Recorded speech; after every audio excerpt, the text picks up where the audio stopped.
Hello प्यारे बच्चों, मैं हूं आपकी टॉपर भैया और आज की इस वीडियो में हम आपको बताने वाले हैं कि आपको अपने बोर्ड परीक्षा की कॉपी को कैसे लिखना है ताकि जांचने वाला आपको फुल का फुल मार्क्स दे। ठीक है, तो सबसे पहले आपके पास दो पेन होना चाहिए, है ना, एक ब्लू पेन और एक ब्लैक पेन। इसके अलावा आपको कोई भी पेन यूज नहीं करना है। ठीक है, हम आप सभी के लिए एक प्रैक्टिस के लिए यहाँ पे क्वेश्चन पेपर लाए हैं, आपका फिजिक्स का है। ठीक है, पिछले साल का क्वेश्चन है। इसी तरीके से सबसे पहले आपको ऑब्जेक्टिव क्वेश्चन नजर आएगा, फिर सब्जेक्टिव क्वेश्चन। तो हम लोग किस तरह से उसका आंसर लिखेंगे, एकदम पूरी वीडियो के अंत तक बने रहना है, ज़्यादा टाइम नहीं लेंगे। सबसे पहले आपको यहाँ पे दिख रहा होगा, देख सकते हैं यहाँ पे सेक्शन ये नहीं है, यहाँ पे सबसे पहले भाग ये, ठीक है, पार्ट ये है और इसमें से आपका मल्टीपल चॉइस क्वेश्चन यानी ऑब्जेक्टिव क्वेश्चन है। ठीक है, तो सबसे पहले आपको यहाँ पे नोट डाउन करना है ब्लैक पेन से, है ना। ब्लैक पेन से सबसे पहले आपको लिखना है पार्ट ये, हिंदी वाले लिखिएगा भाग ये और इंग्लिश वाले लिखिएगा पार्ट ये। ठीक है, तो हम जस्ट लाइक एग्जाम्पल बता रहे हैं। ठीक है, तो सबसे पहले यहाँ पे आपको लिखना है, इंग्लिश वाले को लिखना है यहाँ पे पार्ट ए। किससे लिखना है, तो आपका लिखना है ब्लैक पेन से। ठीक है, इस तरह से लिखना है पार्ट ये और इस तरह से आपको करना है इसको अंडरलाइन। ठीक है, ये पार्ट ये हो गया आपका। ठीक है, हाँ, फिर यहाँ लिख सकते हैं मल्टीपल चॉइस क्वेश्चन। ठीक है, लिख सकते नहीं बल्कि आपको लिखना है, क्या लिखना है, मल्टीपल, है ना, चॉइस, है ना, टाइप क्वेश्चन, मल्टीपल चॉइस, है ना, टाइप क्वेश्चंस। ठीक है, क्वेश्चंस, है ना। हिंदी वाले अपना हिंदी में लिख लीजिएगा, इंग्लिश वाले को इंग्लिश में लिखना है और इसको बस एक लाइन से इस तरह से क्या कर देना है, अंडरलाइन कर देना है। ठीक है, अपना हैंडराइटिंग आपका अच्छा हो खराब हो उससे फ़र्क नहीं पड़ता है। ठीक है, टॉप करने में मेरा हैंडराइटिंग देखो इसी तरीके से है, लेकिन फिर भी मेरा 90+ आया। कैसे, क्योंकि आपको बस फ्रेश लिखना है ना। ऐसा नहीं, आप बहुत हम देखे हैं बहुत सारे टीचर एकदम कॉपी दिखा देता है और एकदम पूरा हैंड राइटिंग एकदम झकास, सब बच्चा लोग डरा जाता है कि हम टॉप कर ही नहीं पाएंगे। बाबू वैसा कुछ नहीं होता है। ठीक है, हाँ, ऐसा नहीं कि उतना भी खराब हैंड राइटिंग रखना है, ऐसा रखना है ताकि पढ़ जाए, सामने वाला पढ़ ले अच्छा से। तो पहले ये लिखना है आपको। ठीक है, सेक्शन ये, फिर यहाँ पे देखिए आपका क्वेश्चन नंबर 1 है, फिर उसका आंसर 2 है, उसका आंसर, तो आपको डायरेक्ट यहाँ पे लिख देना है, इंग्लिश वाले लिखिएगा यहाँ पे आंसर। ठीक है, आप यहाँ पे पार्ट ये है ना, पार्ट ये है ना आपका, देखिए यहाँ पे पार्ट ये है आपका मल्टीपल चॉइस क्वेश्चन, पहला दूसरा तीसरा चौथा इस तरह से, है ना। तो आपको सबसे पहले यहाँ पे लिख देना आंसर, हिंदी वाले लिखिएगा उत्तर और ऐसे करके ऐसे करना है ताकि इसका आंसर सबका कहाँ हो, नीचे हो। समझ में आ रहा है कुछ, हाँ, इस तरह से कर देना। फिर यहाँ पे जैसे पहला क्वेश्चन है, पहला क्वेश्चन बोलता है how many electrons will have a charge of 1 coulomb, कि 1 कूलम में कितना चार्ज होता है, तो आपको पता है 6.25 × 10⁻18 कूलम चार्ज होता है ना। इतना ना होता है सर, 1 कूलम पर कितना number of, how many electron पूछ रहा है, कितना इलेक्ट्रॉन होता है, तो 6.25 × 10⁻18 इलेक्ट्रॉन होता है। तो इसका सही आंसर होगा ऑप्शन नंबर ए। ठीक है, तो सबसे पहले आपको यहाँ पे लिखना है, सबसे पहले लिखना है आपका ये पहला नंबर है ना क्वेश्चन, तो पहला ये देना है ना, देखिए पहला नंबर क्वेश्चन देना है। ठीक है, और ऐसे एकदम तीर खींचना है इस तरह से, देखिए ऑब्जेक्टिव के लिए। ठीक है, फिर हम सब्जेक्टिव पर आएंगे, इस तरह से खींचना है। इसका सही है ऑप्शन नंबर ए, तो यहाँ पे लिखना है ऑप्शन नंबर ए, ऐसे करना है गोल। ठीक है, और ऑप्शन ये में क्या है, 6.25 × 10⁻18, तो यहाँ लिखना है 6.25, है ना, 6.25 × 10⁻18, बस ये हो गया आपका आंसर। इसी तरीके से दूसरा क्वेश्चन कहीं आ जाए, है ना। देखिए दूसरा क्वेश्चन है, दूसरा क्वेश्चन क्या बोल रहा है कि an electron placed in an electric field experiences an electrical, कोई भी मान लो क्वेश्चन कुछ भी है, इसका आंसर होगा ऑप्शन नंबर मान लो बी, दूसरा का। ठीक है, तो यहाँ पे आपको देना है दूसरा।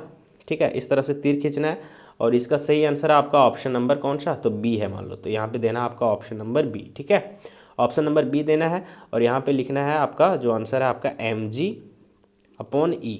हाँ, आप यहाँ एक काम ये कर सकते हैं कि थोड़ा और सुंदर लगे, है ना, क्योंकि पेज आपको काफ़ी मिलता है, तो आप एक लाइन छोड़ के लिखिएगा तो ज़्यादा सुंदर लगेगा। ठीक है, क्या करना है आपको, एक लाइन छोड़ के लिखना है ना, आपकी इच्छा हो इस तरह से लिखिएगा तो सही है। हाँ, आप इसमें डिज़ाइन में थोड़ा सा चेंजिंग कर सकते हैं, जैसे मान लो जी क्वेश्चन नंबर आपका तीसरा है, तो आप तीसरा क्वेश्चन नंबर ऐसे भी कर सकते हैं ना, और यहाँ पे ऐसे बांध दे दीजिए एक, मतलब थोड़ा एरो दे दीजिए, है ना, और इसका सही आंसर मान लीजिए ऑप्शन नंबर सी है, तो ऑप्शन नंबर सी लिख दीजिए।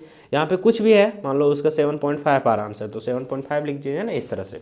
तो इस तरह से आपको, लेकिन हमको इस तरह वाला ज़्यादा अच्छा लगता है ना, गोल वाला, ये वाला थोड़ा दूसरा जैसा लगता है, तो आपकी जो इच्छा है, गलत कुछ नहीं होगा, मतलब मेन ये पैटर्न होना चाहिए आपका लिखने का। ठीक है, तो ये पूरी ऑब्जेक्टिव क्वेश्चन आप लिख लीजिएगा, 25, किसी मैथ में 30 आएगा तो 30। ठीक है, ये हो गया आपका ऑब्जेक्टिव वाला पार्ट। फिर आते हैं हम लोग सब्जेक्टिव पे, सब्जेक्टिव वाला आंसर कैसे लिखना है। अब आता है यहाँ पे पार्ट बी, है ना, पार्ट बी आता है, तो सब्जेक्टिव का आपको आंसर लिखना है, तो सबसे पहले यहाँ पे लिखना है आपको पार्ट बी। क्या लिखना है? Part B. ठीक है, यहाँ पे सबसे पहले हिंदी वाले लिखिएगा भाग बी और इंग्लिश वाले को लिखना है पार्ट बी, और यहाँ पे 2 ऐसे करना है। ठीक है, ब्लैक पेन से। और ये सब हम जितना भी लिखे ना, ये सब बुल्लू से लिखना है। ठीक है, आपको ब्लैक यूज़ नहीं करना है, ये सब बुल्लू, खाली ब्लैक आपको ऊपर वाला यूज़ करना है ये सब। ठीक है, ये आंसर ब्लैक यूज़ करना है, बाकी ये सब सारा बुल्लू पेन से लिखना है। तो ये पार्ट भी आपको किससे लिखना है? तो आपको लिखना है आपका ब्लैक पेन से। ठीक है, ये लिख लीजिएगा। समझ में आ रहा है कुछ? हाँ, अब यहाँ पार्ट बी लिख के आप यहाँ लिखिएगा सब्जेक्टिव टाइप क्वेश्चन। यहाँ पे लिखना है आपको सब्जेक्टिव टाइप क्वेश्चन। ठीक है, हिंदी वाले लिखिएगा यहाँ पे विषयनिष्ठ प्रश्न। ठीक है, और इंग्लिश वाले लिखिएगा, देखो हिंदी वाले को ये लिखना है और इंग्लिश वाले को वो वाला लिखना है। ठीक है, ये लिख लेना है। उसके बाद यहाँ पे है आपका सेक्शन ये, तो खंड ये, और आपका सेक्शन जो हिंदी वाले हैं वो खंड ये लिखिएगा, इंग्लिश वाले सेक्शन ये। तो ये लिखने के बाद यहाँ पे नीचे लिखना है आपको, देखिए यहाँ पे ये लिखने के बाद यहाँ पे लिखना है आपको सेक्शन जो भी है, सेक्शन ये, और यहाँ भी डबल से ये करना है। ठीक है, सारा ब्लैक से ही लिखना है। अब आता है आपका यहाँ पे छोटा छोटा क्वेश्चन, है ना, 1 into 7। ठीक है, तो आपको यहाँ पे लिख लीजिएगा सेक्शन ये लिख लीजिएगा ना यहाँ पे। उसके बाद आप लिखिएगा वेरी शॉर्ट आंसर क्वेश्चन, अति लघु उत्तरीय प्रश्न लिख लेना है यहाँ पे। ठीक है, उसके बाद यहाँ पे मान लीजिए जगह आपका बचा, तो यहाँ पे लिख देना, उसके बाद उत्तर, है ना, उत्तर। क्या लिखेगा? उत्तर। इंग्लिश वाले लिखिएगा आंसर, हिंदी वाले लिखिएगा उत्तर, और इस तरह से एरो देना है। ठीक है, फिर मान लीजिए यहाँ पे आपका 26 नंबर क्वेश्चन है। ठीक है, कौन सा है आपका? 26 नंबर क्वेश्चन है। उसका answer can 2 equipotential surface cross इस अडर, क्या 2 समविभव पृष्ठ परस्पर काट सकते हैं? तो लिखना है नहीं, है ना। ये आपका क्वेश्चन नंबर कौन सा है? तो 26 नंबर क्वेश्चन है। तो ये आंसर लिख दिया ना आप नीचे। उसके बाद आराम से आपको क्या करना है? तो पेज को इस तरह से करना है, मैंने साइड करना है एक तरह से, है ना, नीचे, और यहाँ पे आपको देना है बस 26 नंबर ऐसे क्वेश्चन का नंबर देना है। ठीक है, और यहाँ पे उसका उत्तर में बस इस तरह से एरो यहाँ पे देना है छोटा सा, और यहाँ पे आंसर लिख देना है जैसे नो। ठीक है, बस हो गया। थोड़ा लाइन से भी लिख सकते हैं। अगला मान लीजिए आपका 27 नंबर क्वेश्चन है। ठीक है, थोड़ा एक लाइन छोड़ के लिखिएगा, अच्छा लगेगा। ठीक है, 27 नंबर क्वेश्चन यहाँ पे देखिए, 26 और ये रहा 27। ठीक है, बोलता है it's Ohm law true for all conductors, क्या ओम्स लॉ सभी कंडक्टर्स के लिए जो होता है वो मान्य होता है? तो यहाँ पे लिखना है नहीं। ठीक है, सपोज करो इसका आंसर है नहीं, तो यहाँ पे फिर से लिखना है आपका नो। ठीक है, अगला 28 नंबर क्वेश्चन यहाँ पे देखिए, यहाँ पे दे दिया है कि the equilibrium alternating current I बराबर इतना है, तो कहता है find the root mean square value. ठीक है, तो बस यहाँ पे लिखना है आपको गिवन, इस तरह से गिवन डाइट क्या क्या दे दिया है? तो दे दिया है यहाँ पे आई बराबर क्या चीज़?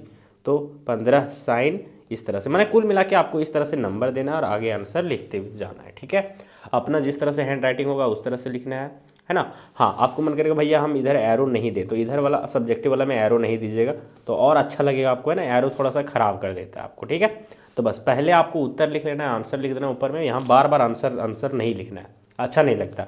और सारा कुछ लिखिएगा तो देखिए सबसे पहले यहाँ पे एक पैराग्राफ छोड़िएगा, है ना, इस तरह से, है ना, और सब कुछ इसके अंदर लिखिएगा, इधर बाहर नहीं लिखिएगा, कुछ नहीं लिखना है, इधर एकदम खाली छोड़ देना है। ठीक है, हम देखते हैं बहुत कोई इधर लिख देता है, कुछ नहीं लिखना है, इधर खाली छोड़ना है, जो भी लिखना है सब अंदर में लिखना है। ठीक है, और एकदम एक सीध में लिखना है।